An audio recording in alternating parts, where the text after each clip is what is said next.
Hello भाइयों और बहना, मेरा नाम शीतल है। उम्र अभी अभी 23 की हुई है। गांव में रहती हूँ, पर पढ़ाई के चक्कर में 2 साल शहर भी हो आया। गोरा रंग नहीं है मेरा, पर जो रंग है ना, धूप में चमकता है, जैसे सरसों के खेत में सुबह की पहली किरण। कद 5 फुट 6 इंच है, थोड़ा लंबा ही कह लो। और जिस्म, अरे छोड़ो ना, सब देख ही लेते हो। जब भी मैं कुर्ती जीन्स में निकलती हूँ तो नज़रें अपने आप घूम जाती हैं। बाल मेरे घने और लंबे हैं, कमर से नीचे तक, और जब हवा चलती है तो उड़ते हैं जैसे कोई काली खटा। हंसते वक्त गालों पर 2 गड्ढे पड़ते हैं। लोग कहते हैं ऐसे लगता है जैसे चांद में 2 तालाब बन गए। बस इतना ही बताती हूँ शुरू में, बाकी तुम खुद ब खुद पता चल जाएगा। तो सुनो, ये बात पिछले हफ्ते की है। हमारे गांव में नया पंचायत घर बन रहा है। उसी के पास एक बड़ा सा आम का बाग है। बाग मालिक चाचा जी दिल्ली चले गए हैं। बस एक चौकीदार अंकल है, नाम है मंगल सिंह। उम्र कोई 55 से 56 के करीब। मंगल चाचा दिन भर बाग में रहते हैं, रात को अपने छोटे से कमरे में सो जाते हैं। मैं रोज़ सुबह 5 बजे उठती हूँ, थोड़ा योगा कर लेती हूँ, फिर चाय पीकर निकल पड़ती हूँ टहलने। उस दिन भी मैं गई। कोहरा छाया था, ठंड भी थी। मैंने काली हुडी और ग्रे लैगिंग डाल रखी थी। बाग के पास पहुंची तो देखा मंगल चाचा आम के पेड़ के नीचे कुछ ढूंढ रहे थे। मैंने आवाज़ लगाई, चाचा जी सुबह सुबह खजाना ढूंढ रहे हो क्या? वो मुस्कुराए, दांत थोड़े पीले, पर मुस्कान अच्छी थी। बोले, नहीं बेटी, कल रात कोई आया था, मेरी पुरानी डायरी गिर गई थी कहीं, वही ढूंढ रहा हूँ। उसमें मेरी जवानी की सारी बातें लिखी हैं। मैं हंस पड़ी। अरे वाह चाचा, जवानी की बातें बताओ ना कोई एक बात। वो शर्माए, फिर बोले, बेटी वो बातें सिर्फ कागज़ पर अच्छी लगती हैं, मुंह से निकलें तो शर्म आती है। मैंने कहा, चाचा मुझे कुछ नहीं शर्माती, मैं तो आजकल की लड़की हूँ। चलो ढूंढते हैं, मिल जाए तो मुझे भी पढ़ने दोगे। बस फिर क्या था, हम दोनों नीचे झुक झुक कर घास में ढूंढने लगे। कभी मैं आगे झुकती, कभी वो। कोहरा था, कोई देख भी नहीं रहा था। मैंने जानबूझकर थोड़ा स्लो चल रही थी, क्योंकि मुझे पता था चाचा की नज़रें कहाँ कहाँ जा रही हैं। मन में शरारत थी कि थोड़ा मज़ा लूं, पर कुछ गलत नहीं करना।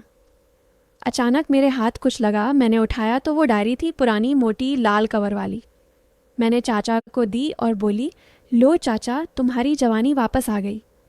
चाचा ने डायरी छाती से लगाई और बोले, शीतल बेटी, ये मेरे लिए बहुत कीमती है, तुमने बड़ी मेहरबानी की। बोलो क्या चाहिए बदले में? मैंने मजाक में कहा, चाचा मुझे तो बस एक आम चाहिए, वो भी जो सबसे ऊपर लगा हो, सबसे पका वाला। चाचा हंसे, वो तो बहुत ऊपर है बेटी, सीढ़ी भी नहीं है आज। मैंने कहा, चाचा आपकी बेटी थोड़े ना कमज़ोर है, मैं चढ़ जाऊंगी। चाचा ने मना किया, पर मैं कहाँ मानने वाली। पेड़ पर चढ़ गई। सच में बहुत ऊपर था आम, लाल लाल बड़ा सा। मैंने तोड़ा और नीचे फेंका। चाचा ने पकड़ा और खुश हो गए। फिर मैं उतरने लगी, तभी मेरा पैर फिसला। मैं सीधी चाचा की बाहों में आ गिरी। एकदम फिल्मी सीन, पर बिल्कुल सच्चा। चाचा ने मुझे मजबूती से पकड़ लिया। मेरी कमर उनके हाथ में थी। एक पल को हम दोनों सांस रोककर खड़े रहे। मेरी सांस उनकी गर्दन पर लग रही थी, उनकी सांस मेरे कानों को छू रही थी। मैंने हल्के से कहा, सही, छोड़ो भी, मैं ठीक हूँ। वो एकदम से हड़बड़ा गए, मुझे नीचे उतारा और बोले, बेटी डर गया था मैं हंस दी। चाचा आपकी बाहें तो आज भी जवान लगी। चाचा शर्मा गए।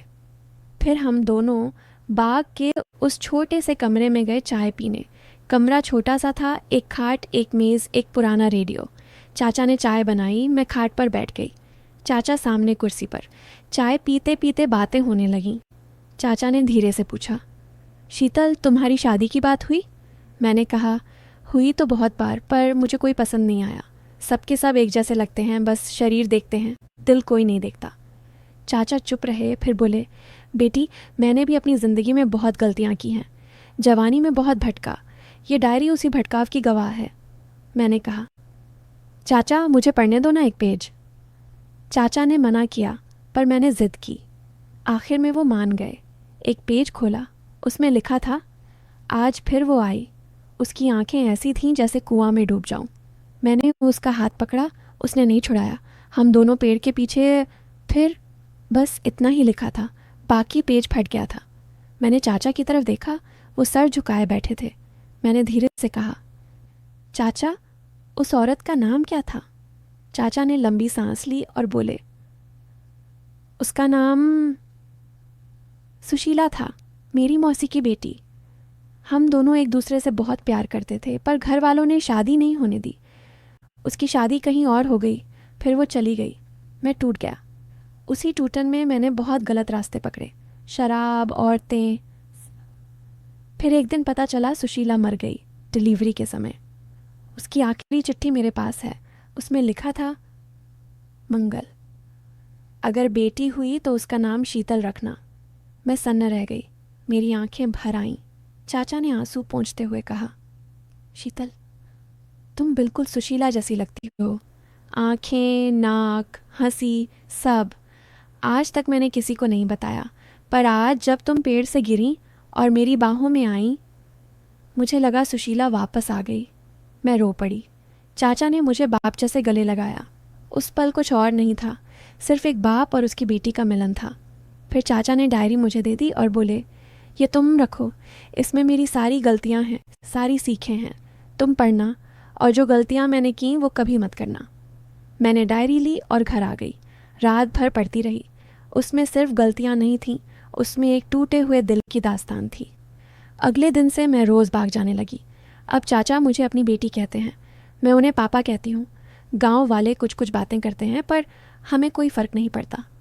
और हाँ, जो लोग गंदी सोच लेकर ये कहानी सुन रहे थे, उनके लिए आखिरी लाइन, कभी कभी जो चीज़ सबसे गंदी लगती है, उसी में सबसे पवित्र रिश्ता छुपा होता है। बस यही थी मेरी और मंगल पापा की कहानी। अगर तुम्हें अच्छी लगी तो भाई लोग लाइक कर देना, चैनल सब्सक्राइब कर लेना, घंटी दबा देना, ताकि अगली कहानी सबसे पहले तुम तक पहुँचे। अब मैं चलती हूँ, पापा चाय बना रहे हैं। मैं शीतल, वही वाली जिसने तुम्हें अभी अभी वो छोटी सी बात बताई थी। पर सच कहूँ तो वो छोटी कहाँ थी, मेरे लिए तो पूरी ज़िंदगी थी। तुमने कहा था और लंबी सुनाओ। तो अब बैठ जाओ, चाय पानी ले आओ, क्योंकि अब मैं शुरू से शुरू करती हूँ। बीच में कहीं उठे तो फिर दोबारा शुरू करना पड़ेगा, इतनी लंबी है। मैं जब छोटी थी ना, शायद 5 से 6 साल की, तब से गांव वाले मेरे नाम के पीछे एक बात जोड़ते थे, शीतल सुशीला की तरह है। मैं समझती नहीं थी। मम्मी चुप हो जाती, दादी आंखें पोंछ लेती। बस इतना पता था कि सुशीला मौसी कोई थी जो मर गई। बचपन में मुझे लगता था मौसी कोई परी थी जो आसमान चली गई। फिर मैं बड़ी हुई, 10वीं तक गांव के स्कूल में पढ़ी। फिर पापा ने शहर भेज दिया। हॉस्टल, कॉलेज, दोस्त, बॉयफ्रेंड का चक्कर, ब्रेकअप, सब हुआ। पर हर छुट्टी में जब गांव आती, कुछ अजीब सा लगता। लोग मुझे घूरते, जैसे कुछ ढूंढ रहे हो मेरे चेहरे में। मैं हंस के टाल देती। फिर लॉकडाउन लगा, 2020 का वो साल। कॉलेज बंद, मैं गांव में फंस गई। पूरा दिन घर में। मम्मी पापा खेत में चले जाते, मैं अकेली। बोरियत से एक दिन मैंने पुराना संदूक खोला। उसमें ढेर सारी चिट्ठियाँ थीं, पुराने लिफाफे, 1-2 फ़ोटो। एक फ़ोटो में एक औरत थी, साड़ी में, बाल खुले, हंस रही थी। पीछे लिखा था, सुशीला 1995। मैंने फ़ोटो मम्मी को दिखाई। मम्मी ने फ़ोटो छीन लिया और बोली, कहाँ से निकाला, फेंक दे। मैंने कहा, मम्मी ये सुशीला मौसी है ना, मुझे सब बताओ। मम्मी रोने लगीं। उस दिन पहली बार मुझे पूरी बात पता चली। सुशीला मौसी मम्मी की छोटी बहन थी। शादी तय हो गई थी, पर वो मंगल चाचा से प्यार करती थी। घर वालों ने मना किया। सुशीला मौसी भागने वाली थी, पर पकड़ लिए गए। ज़बरदस्ती शादी कर दी गई। शादी के 9 महीने बाद बेटी पैदा हुई और मौसी चली गई। उस बेटी को घर वालों ने गांव से दूर किसी रिश्तेदार को दे दिया। नाम रखा शीतल। मैं सन्न थी, मैं ही वो बेटी थी। मम्मी ने रोते हुए कहा, तेरे असली पापा मंगल सिंह हैं, पर हमने तुझे अपना लिया, तू हमारी बेटी है। मैं उस दिन घर से निकल गई, सीधा बाग में। मंगल चाचा उस वक्त पेड़ को पानी दे रहे थे। मैं रोते हुए उनके पैरों पर गिर पड़ी। बोली, पापा। चाचा का हाथ कांपने लगा। पानी का पाइप हाथ से छूट गया। वो मुझे उठाकर गले लगा लिए। हम दोनों घंटों रोते रहे, कोई बोला नहीं। उसके बाद शुरू हुआ हमारा साथ। मैं रोज़ सुबह बाग जाती। चाचा मुझे अपनी सारी पुरानी बातें बताते, कैसे वो सुशीला मौसी को चिट्ठियाँ लिखते थे, कैसे रात को छुपकर मिलते थे, कैसे एक बार दोनों ने आम के पेड़ पर अपना नाम उकेरा था। वो पेड़ आज भी है, मैंने देखा है। मंगल सुशीला लिखा है, अब भी साफ दिखता है। एक दिन चाचा ने कहा, बेटी मैंने बहुत पाप किए हैं। सुशीला के जाने के बाद मैं बर्बाद हो गया था, गांव की औरतों के साथ, शहर जाकर सब। पर आज तुझे देखकर लगता है भगवान ने मुझे माफ़ कर दिया। मैंने कहा, पापा जो बीत गई सो बीत गई, अब मैं हूं ना। धीरे धीरे गांव में बातें फैलने लगीं। लोग कहते, शीतल रोज़ बाग जाती है मंगल सिंह के पास, सुबह सुबह अकेले। कुछ लोग तो इतना गंदा बोलते कि सुनकर कान बंद कर लो। एक दिन गांव के सरपंच का लड़का, नाम था बिट्टू, वो मेरे पीछे पड़ा था। उसने मेरे सामने सबके सामने कहा, शीतल तू रोज़ उस बूढ़े के पास क्या करती है? कुछ तो गड़बड़ है। मैंने मुस्कुराकर कहा, हाँ बिट्टू भाई गड़बड़ है, मैं अपने पापा से मिलने जाती हूँ। सब हंसने लगे। बिट्टू मुंह लटका कर चला गया। फिर एक रात की बात है, बारिश नहीं थी, बिजली नहीं गई थी, कुछ भी फिल्मी नहीं हुआ। बस रात के 12 बज रहे थे। मैं सो नहीं पा रही थी। मम्मी पापा सो चुके थे। मैं चुपके से घर से निकली और बाग की तरफ चल दी। रास्ते में कुत्ते भौंकते रहे, पर मुझे कोई डर नहीं था। बाग पहुंची तो देखा चाचा खाट पर लेटे हैं, आंखें खुली हैं, छत की तरफ देख रहे हैं। मैं धीरे से पास गई, उनके बगल में बैठ गई। बोली, पापा नींद नहीं आ रही? चाचा ने मेरे सर पर हाथ फेरा। बोले, तेरी माँ को याद कर रहा था, आज उसकी पुण्यतिथि है। मैं चुप हो गई। फिर मैंने कहा, पापा एक बात पूछूं? बोल बेटी, आपने कभी दोबारा शादी क्यों नहीं की? चाचा हंसे। बोले, किसके लिए? सुशीला के बाद कोई और मेरे दिल में आई ही नहीं। हाँ, जिस्म की भूख थी तो पूरा करता रहा, पर दिल खाली ही रहा। तू आई तो लगा जैसे सुशीला ने मुझे वापस भेज दिया। उस रात हमने घंटों बातें की। चाचा ने मुझे अपनी सारी डायरियाँ दी, 5 से 6 मोटी मोटी। बोले, इन्हें जला देना, अब मुझे इन बोझ की ज़रूरत नहीं। मैंने कहा, नहीं पापा, मैं इन्हें संभाल कर रखूँगी, ये मेरी माँ की याद है। फिर एक और दिन आया। गांव में मेला लगा था, सब लोग गए। मैं और पापा बाग में अकेले थे। चाचा ने कहा, बेटी चल आज तुझे कुछ दिखाता हूँ। वो मुझे बाग के सबसे आखिरी कोने में ले गए। वहाँ एक छोटा सा तालाब था जिसके बारे में किसी को पता नहीं था। पानी बिल्कुल साफ, चारों तरफ घने पेड़। चाचा बोले, यहीं हम तेरी माँ से मिला करते थे। मैंने पानी में अपना चेहरा देखा। सच में मेरी और सुशीला मौसी की शक्ल में बहुत कुछ एक सा था। चाचा ने कहा, बेटी एक आखिरी इच्छा है मेरी। बोले, पापा मुझे तेरी माँ की कब्र पर ले चल, मैं कभी गया नहीं, डरता था लोग क्या कहेंगे। मैंने कहा, कल सुबह चलेंगे।